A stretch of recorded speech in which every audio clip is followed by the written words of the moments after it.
അത്തരം ആരോപണങ്ങളെല്ലാം ബാലിശമാണ്.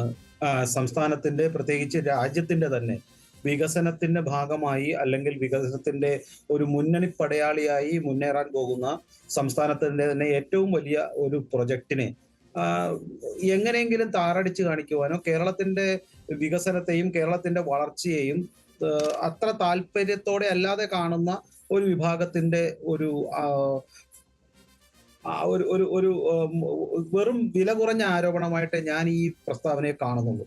മറിച്ച് നമ്മൾ കാണേണ്ടത് ഈ വിഴിഞ്ഞം പ്രൊജക്ടിന്റെ ഭാവി, അല്ലെങ്കിൽ ഈ ഈ പ്രൊജക്ട് കൊണ്ട് രാജ്യത്തിനും കേരളത്തിനാകമാനം ഉണ്ടാകുന്ന വികസനത്തിന്റെ ഭാവിയാണ് കാണേണ്ടത്.